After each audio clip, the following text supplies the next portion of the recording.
एक बार की बात है। रामू अपने दोस्त से काफ़ी दिनों बाद एक मेले में मिलता है और अपने दोस्त हरिया से कहता है। हरिया, ओ मेरे दोस्त हरिया, अब तुम्हें क्या बताऊं।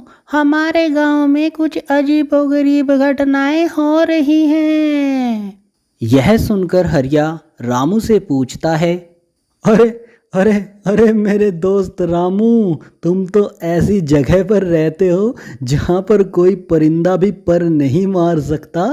फिर तुम्हारे गांव में अजीबो गरीब घटनाएं कैसे हो रही हैं? बाबू, मुझे तो ये बात हजम ही नहीं हो रही है। तुम जरूर से झूठ बोल रहे हो। यह सुनकर रामू अपने दोस्त हरिया से कहता है। हाँ हाँ, तुम बिल्कुल ठीक कह रहे हो।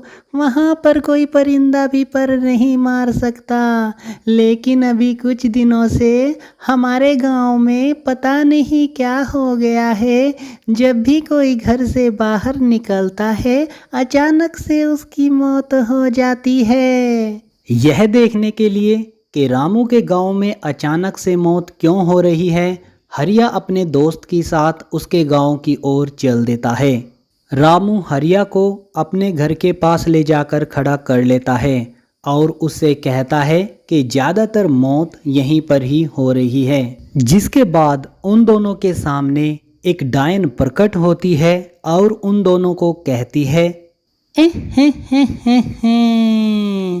आज तुम दोनों में से किसी एक का नंबर है।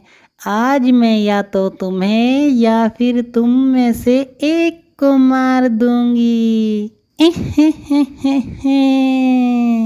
यह सुनकर हरिया का दोस्त, जो कि काफ़ी होशियार होता है, वह उस डायन से कहता है।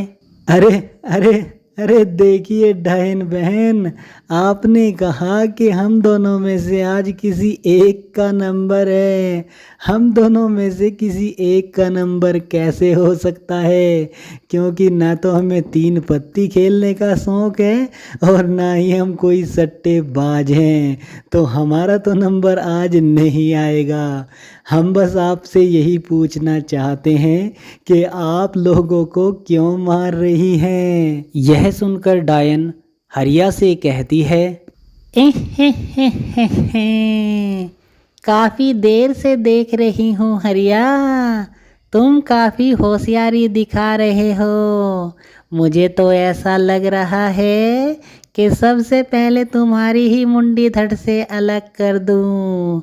लेकिन मैं तुम्हें एक बात बताना चाहती हूँ। तुमने मुझसे ये पूछा था कि मैं लोगों को क्यों मार रही हूँ, तो मैं तुम्हें बताना चाहूँगी कि मैं अपने बच्चे की वजह से लोगों को मार रही हूँ। मेरा बच्चा एक अंधेरे कमरे में फंसा हुआ है। यदि तुम उसे निकाल कर मेरे पास लेकर आ जाओ तो मैं अपने बच्चे को लेकर हमेशा के लिए यहाँ से चली जाऊँगी और कभी भी किसी को कोई नुकसान नहीं पहुँचाऊँगी। डायन की बातों को सुनकर हरिया डायन से पूछता है। अरे अरे डायन बहन, कुछ अता पता तो दो अपने बच्चे का। ऐसे कैसे हम गांव में से किसी के भी बच्चे को उठाकर लेकर आ जाएं और कह दे कि यही है तुम्हारा बच्चा, लो इसे लेकर चली जाओ? ऐसा तो नहीं हो सकता ना। तो जल्दी से कुछ अता पता तो दो जिससे हम तुम्हारे बच्चे को जल्दी से तुम्हारे पास लेकर आ सके। यह सुनकर डायन उन दोनों से कहती है। जैसे ही तुम यहाँ से थोड़ा सा आगे जाओगे, तुम जल्दी से एक घर में पहुँच जाओगे। वहाँ पर जाने के बाद तुम्हें बस एक चीज़ को बोलना है और वो है कि जल्दी से अंधेरा हो जा।